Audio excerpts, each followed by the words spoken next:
approaching from the sky. Radio contact has been attempted, but cannot... Sitting in here today, talking to my man T, over there, my man Boo. We was reminiscing on the life of Steve Jobs, a pioneer, innovator of many things, and a very influential man in most of our lives. And when I say our, I don't mean me, T, and Boo. I mean me, T, and Boo, and you, and everybody.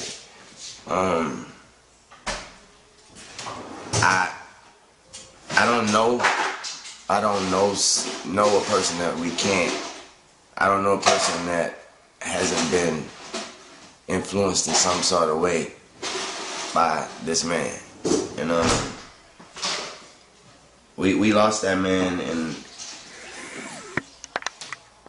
I think we lost him too soon. And obviously a lot too soon, because I'm quite sure there's a bunch of people that don't know who I'm talking about. And that's when you've lost someone too soon. When there's people that don't know the greatness of something, of someone. And the old cliche, you never know what you got or what you had till it's gone. So we was speaking on that, and we was like, man, I was like, man, like, what if today I skate off my roof and just end it all? Or what if Taz just bought me for my birthday just passed, I made 29. Taz just bought me a new jet ski. It goes like 85 miles per hour. Like, what if I, not for nothing, Sean Kingston, the fuck out myself, like that. I was thinking, I was like, I wonder if motherfuckers remember that, like, not only like Lil Wayne, he was great, he was the best rapper alive, but he was, like, I wonder if motherfuckers really remember me for the innovator I am. And I was thinking how saturated things get these days, and how easy it is to forget the greatness of something or someone. And today I plan to take 10 minutes or 15 minutes out of your day and my day to elaborate on the subject. I want you, what we was talking about was, like, let's start off with the cup, for instance. Everybody got a cup now. Everybody drink now. I know I picked up the cup when I started drinking with its promethazine mixed with codeine, which you all know is syrup. I started drinking it because I'm from the South, New Orleans, and we grew up on UGK and all, Ghetto Boys and all, and people been drinking syrup for years. But that was where it was, it was made popular, and that's what made, that was, I'm human. Just like I was young and I watched Michael Jordan Game 6 and made me want to go right into my driveway and shoot around. Well, I was also young and I listened to Pimp C, and they said we drinking that lean. And made me want to drink the lean. So I picked the cup up. But I've been, and ever since that, I respected it the day I picked it up, because I knew this is a culture. This ain't something to do because it's cool. This ain't something to do because, when I picked it up, y'all ain't know what it was. Y'all just thought he walking around with 2 white cups. And y'all was like, I'm quite sure the stereotypical motherfucker was like, I had some liquor or something in there. But you didn't know what the hell it was. So obviously I wasn't doing it to be cool. And actually, what I want to say is, so all you niggas, because see, what we was saying, me and my man Boo, and help me if I fuck up anywhere, Boo. What we was saying is, I can't blame the kids. I blame you adults. See, it's okay for a kid to look at somebody and see something and want to be just like it. it's only right. It's only human nature. But for an adult to fabricate something for some dumb reason, it messes up our youth and it messes up the future. Like, so I ask you, what was your reason, or what is your reason? Why do you drink? Why are you drinking syrup? Why?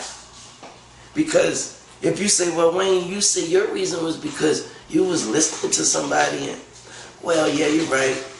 And then what happened was I became Lil Wayne. And Lil Wayne became this machine. And when you become a machine, people require things or require production from that machine at all times. So therefore, me being this machine I was losing sleep. So you know what my doctor did? He prescribed me Adderall, and he prescribed me Xanax, and he prescribed this and that, and just wasn't working. And so I ask you, I say, if you drinking, don't you get your drink from such and such up the block, or homie down the way, or your girl who got the, you know what, where I get mine from? The pharmacy, dude. I don't do this to be cool. I did this because I was sick. Don't you see? None has been used. I'm not sick anymore. And by the way, this is tea in my cup. Good tea too. My man Noel made it. I just like the double cups because we ain't really got no glasses in the crib on this side of the house. But yeah, tea. Speaking of that, but you know, going back to that, I was also thinking about, so I don't want to be known as the innovator of syrup or whatever, or the innovator of getting people fucked up. But I just want you to know, and I also want to say, I don't want you to say, man, let me put my cup down there because this nigga think, nah. Pick that bitch up. Pull up a deuce for me. Pull up a 4 for me. Pull up a 6, because that's what we do. Pull up a 6 in the 20 ounce. If you even know that language. If you even know what that means. You know what I mean? Like, that's what I'm saying is, just remember where it came from. And it didn't come from me. It came from beyond me. And remember why you're doing it. Goes to me saying, look all these tattoos on me. I have no problem with people going to get 1 billion tattoos. But why are you doing it? I actually did it because I know my first tattoo I got because my dad died. And I was 14 years old, and I knew, not for nothing, God forgive me, I did want to represent my dad in a way, but I knew that, man, I could get my first tattoo at 14 if I asked my mom, can I go get my dad's name? She's not going to be against that. Right. And that's how I went and got my first tattoo, which led to her letting me get another tattoo. The other tattoo I got was a tattoo that said original Hot Boy with a star and fire. Because in New Orleans, if you had this tattoo that said original Hot Boy, it meant you was from uptown, it meant you was a killer. But you had to have the pepper. But if you had the star, it meant you was hot. So that's why we got the star. And that's why we ran with y'all the group. group is the Hot Boy. You feel me? So it makes sense. So then I went and got my tat across my stomach because I wanted to be like Tupac. You know what I mean? You did what you said. Yeah. And what they want to say, you said because you saw Pop do it. Yeah. You know what I'm saying? That's ill. Like, that's what people do things, you know what I'm saying, for. But don't make it as if you just saturated now.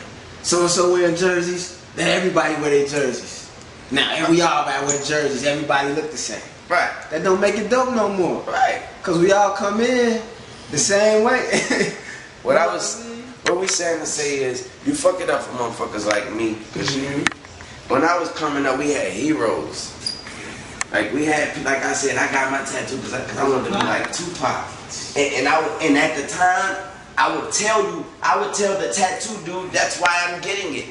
And be proud of that. Like, why you getting a tattoo, little nigga? Because I want to be like Tupac. Because he was a hero. That's real. But nowadays, you guys, you adults, you make it look like everybody could do what that guy does. So now the kids think everybody can do it, then everybody can do it. There's no more heroes. There's no more heroes. No more. There's no more. Like, dude, this don't come off. And as a matter of fact, if you are tatted up everywhere, are you? Are you tatted everywhere? Are you tatted everywhere? Are you? Are you tatted, nigga? I go hard, nigga. Are you tatted everywhere? Are you? Are you tatted everywhere?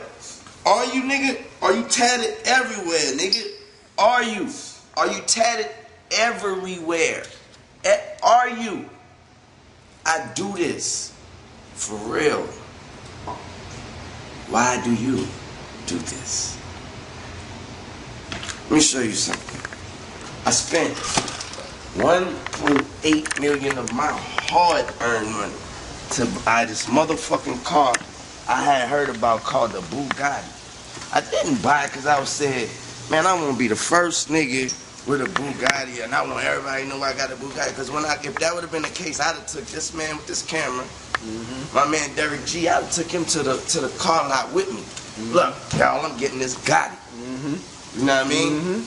I got it because I said, man, I heard they got a fucking car that's $1 million. I want it. So I went out and I bought, this is mine. This is a hard plate, ladies and gentlemen. This is mine. I ain't put this in a video. I ain't did no special service and nothing. Check me in my Bugatti. I don't call myself Bugatti Wayne or nothing like that. Like, on the real. Yo, ask the people. I was the first African American rapper with a Bugatti. I don't know who else say they got him and get. I was the first. You know what the people at the place called me? The Barack Obama of Bugatti. That was their words. I didn't get on the song and tell y'all that. That's what they called me. No, that's personal. It's for my personal life. That's my personal highlight. So I did this because that was the reason why I got this car. What's the reason why you're lying, saying you have it? See, you making it now that niggas in the hood are actually looking in books saying, man, I can see how much that Bugatti. You can't come around and win. Come on, man. You depreciate this car. Now when somebody sees this car, they like, oh, he got the Bugatti. But they don't even know that that man spent $2 million for that car. That this car can't be leased. That you can't have a car note on this car. You won't ever know that because they fucking. You gotta get taught how to drive this, man. Do you want, like, and I ain't even sure that ain't what it was about. I also was wanting to say about this. I picked up a guitar, right? And also I want y'all to know I ain't stunting. This ain't no Cribs episode, nigga. Look, I need my ground fixed bad, nigga. This is terrible. My cars, my ground, nigga. Look at my fish ain't was up. They hungry. Nigga, I'm not stunting, nigga. This ain't no, I'm not shitting on nobody, nigga. I'm keeping it real right now.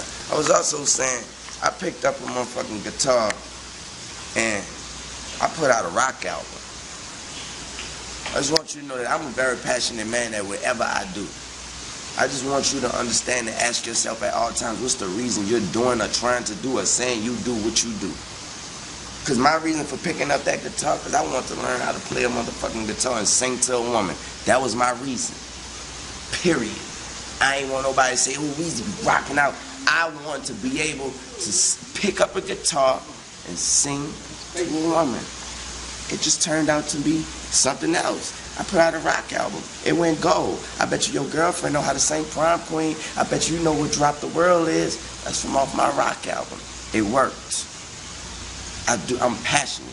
I want you to understand that if you're going to try to do something, so I ain't telling you don't go out there and pick up a guitar.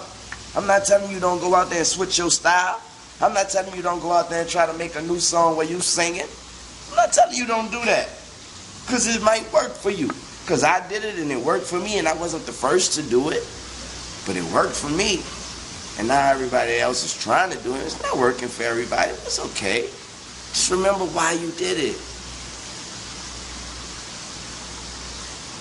That brings me back to Steve Jobs. A lot of things we use today is influenced in some sort of way by this man, and remember why you use that.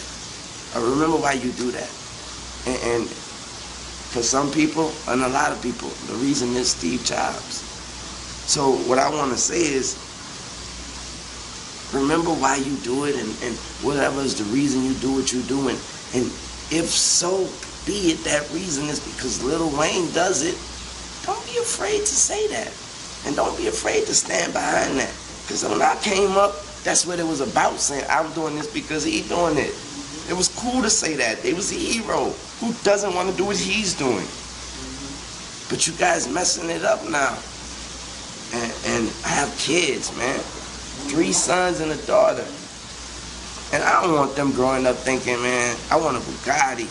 I want that because everybody, I want them to say, I want a Bugatti because my daddy got one. If that's the case. But you know, like, also, I picked up the skateboard. You know, now I see a few people skating now and everything now. You know, a lot of people skating. I went through New Orleans, and my man, I ain't lying, I ain't go through New Orleans. My man Cortez went through New Orleans. He stopped, he called me, he said, man, I'm under the bridge on Canal Street in New Orleans. They got like 40 little kids out here skating, dog. It's like, dog, first of all, I ain't never even seen somebody skating by here on a skateboard. I've been living here for 30 years. I just want you to know you are a motherfucker, nigga. So I just want them kids that he did see to know I fuck with y'all. And anybody else that pick up a skateboard, I fucks with you. But I want you to know, niggas, to know that I'm passionate about it. So know why you doing it. So know if you gonna say I'm picking it up, and if you ain't gonna say I'm picking it up because Wayne picking it up, don't go to Ryan and say, man, I've really been skating. No, man. Say I'm doing it because Wayne did it. Because you know why there ain't nothing wrong with saying that? Because somebody gonna say, oh, you doing it because that nigga, and that nigga who you saying you did it like, he did it for real. So that's okay to say you did. That's why I ain't give a fuck about saying I want my tattoo like Tupac. Because Tupac is, I know you know who Tupac is, nigga. So ain't nothing wrong to say I'm skating because Lil Wayne skate. Because let me show you. I'm passionate. I don't want you to say, that nigga, no. I don't just do it because I ain't picked that skateboard up because I thought it was cool. I picked that skateboard up because I really want to do it. Can I take them upstairs? Please do. I want y'all to see that. This right here, that's ramps. This right here, this is a portable ramp. Let me show you.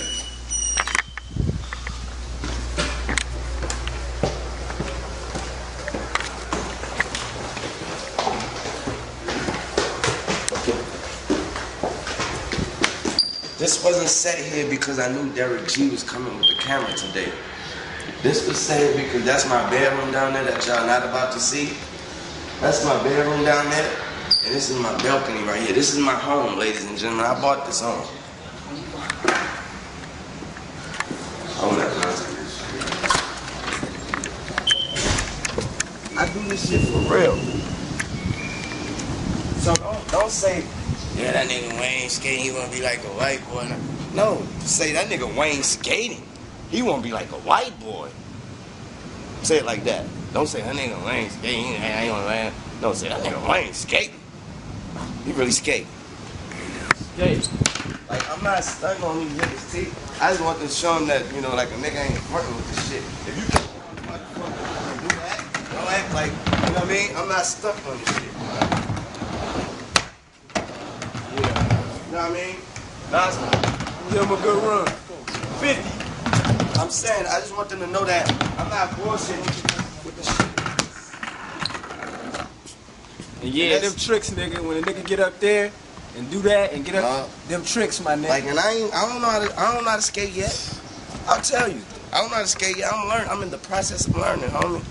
I'm in the process of learning, but I'm trying. And this is at my house. That means this man taking this shit that serious. He put this shit at his house. That mean I can do this when I want. I can learn when I want on my own time. That mean I'm gonna go hard. Because if you know anything about Lil Wayne go hard about anything. A woman, anything.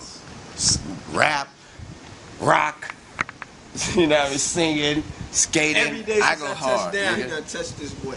Every day. So I just want niggas to know that, like, Like, definitely do this shit. I don't, and I told you, I asked myself, I said, well, why you won't skate at 29 years old? You ain't never skated. Why the hell you want to skate at 29 years old? I was like, well, I turned on the channel one day, it was called Fuel TV. And I watched this kid, he was like 9, he had to be like 9 years old. His name is Alex Midler, Midler. And this kid was doing so much stuff on the skateboard, man. Flipping and jumping off shit 12 and 30 feet high in the air and just kick flipping and 360 ollieing and shoving and I'm sitting there looking like, I never once said, you know, if that kid could do that, then I know I could do it. I said, man, that looks so cool. I wish I could do that. And I said, and if that kid could do that, I could do some of that. And not even nowhere near as good as he can do it. But I can do some of that. I can't do all of it, not even half of it, but some of it. And that was enough to satisfy my pleasure to know that, well, if you think you could do some of it is going to turn into a whole fucking lot of it. Yeah, that's with everything, my nigga, for real. This is one of the ways to know I ain't bullshit shit. And it wasn't just because white boys do it and Wayne on some white boy shit now. No, nigga. So all to the kids, honestly, I'm making the world a better place. I'm making your son, your cousin, your niece, your nephew say, I want to skateboard. I want to go outside and play. When the last time you heard your child say that? When the last time you heard your child say, Mom or Dad, go buy me a skateboard? Because Lil Wayne got a skateboard. Go buy me a skateboard. I'm going outside in front of the house and skate. And you ain't have to worry about what the fuck is my child doing on that fucking computer. What is he or she listening to? What are they looking at? What are they watching? Why is my child sitting inside eating all fucking day? Underage obesity. Because they not playing no more. Like, why is my child only 12 or 13 or whatever, so be it, and they know everything about the same shit I know? Like, if you asking, that's because the world has changed. Nobody plays anymore. So, I'm making the world a better place. My man come and say he see 40 kids under the bridge skating. Not 40 kids under the bridge gang banging. Not 40 kids under the bridge with drugs. Now that's New Orleans, they might have had pistols on them. But you know what I mean? But also, speaking of the gangbang shit, I want niggas to know, like, that nigga don't be just saying, like, my nigga, when I went and did my time, the first day I rolled in jail, yeah, 2 big niggas came to my cell, pulled me out that motherfucker, put me in the pantry, closed the door, pulled my shirt up, had a magazine, all kind of shit, said, you are blood. You are blood. I don't know if you're blood or not. You're affiliated with him. In this prison, you are classified as a blood. You are classified as a chief. So we will be watching you very closely. And you are now considered a such and such prisoner. So I lived every day of those 8 months different than every prisoner because I was considered a chief blood.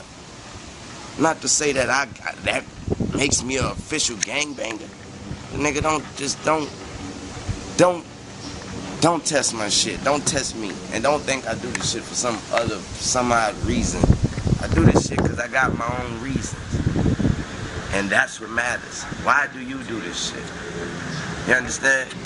Decorations. I use this in the video and I use this in the Let It So Sound video. Those are like, but what I was gonna say is if you don't have this in your house, and you're trying to do what we do, we as artists, what the fuck you doing? This is all that matters. A studio. This is all that matters. This is all that matters. So now you ask yourself, wait, that nigga just sold 1 million records the first week on Carter 3, 1 million records the first week on Carter 4, and instead of getting some rooms where my niggas could come hang, or rooms where the girls could come dance, or where we could go watch this and that. I need to make sure he got a studio in that motherfucker. And you know what I do else make sure I have in here? A room for my daughter and a room for my sons. still get up every day and go to the studio. Not that one. I still get up every day, get in my car, and drive in 15 minutes to the studio. Because I don't want to never get too relaxed and say, oh, I got the shit at the crib, now I can do it when I want. No, you still got to do it every day. It's just at the crib in case you ever forgot that you didn't do it for a day. Ladies and gentlemen, that was my public service announcement. And close that door. We going downstairs with it. That was my public service announcement. I just wanted to let y'all know that this has been brought to you by the great Chi-Town Lil Boo. You did. East Side Lil T. You feel me? My man Derek G. And I just want to end it with, do what you do, ladies and gentlemen, and do it well, and know why you're doing it. And don't be afraid to believe in why you're doing it. And if so be it, Lil Wayne's the reason. And I ain't just talking to kids and people, like I'm talking to you rappers. I'm talking to you guys, you people, you athletes who tat yourself up and grow your dreads long. And my hair is really long. Long hair don't care. My hair touches my ass, man. My hair's long, man. This is like 12 years, man. And those we can go try out for the Lakers. Huh? How they like do albums. Yeah. Athletes. You see, athletes. And we love our athletes. We love our athletes. You know, I'm we ESPN out. 100. So I we just can't want to say say this. I just want to say this. I just want to say, We can you know say- how y'all could just look at what we do and say, man, let me jump in the studio and just put a record company together, and now I'm such and such records and I rap too. That's fucked up, man, because we can't go get no motherfucking trial for the Lakers. Oh, my We nigga. can't do that, nigga. But It's my anyway, dream, my nigga. You know what I'm saying? Niggas just want to try. let's give me my lane, dog. Let's go to shot. Give me my lane. As a matter of fact, just give me a shot at a team. At least you feel me? At least give little bro his shot. I'll play baseball. Coach, come on, Shortstop. You know what I mean? Anything. I want baseball money. I don't want no basketball money. They ain't Yeah, we got no looking money forward right to now. my man too in the X Games I don't want too. no basketball money. Kobe be having to try to help me out. You heard they'll lock you out. Yeah, I'm straight on that. We're going to end the day with, if you ain't doing nothing, ladies and gentlemen, what you want to do is you want to go get the new Young Money Discover card. Plug. Yeah, plug. Plug. You want to go get the new Young Money Discover card? This right here is my new credit card that debit card that I created for people. This is for people without, you don't have to have a bank account to have this. This is a prepaid card. All you have to do is deposit your money into this card. You don't have to have no good credit and all that. And things you can do with this card is amazing. And the benefits you get like 50% off pharmacy drugs. You get, I'm not sure if you need that. I'm not sure why I said that. But you get like, like all kind of discounts. I'm not sure of all the discounts and the benefits, but we'll have this. I think they launched it already, so you can look it up and see what you can get with this. But man, you can do so much with this. This is for like teenagers. This is for adults without, no credit lines. And the new Young Money Discover card. And that was my public service announcement. Peace. Watch out for the new Tiger album, and the new Chanel album, and the new Drake album, and the new Little Twist album. You did. Yeah. You did. Peace. And I think Birdman has a new album coming out too. You did. Peace.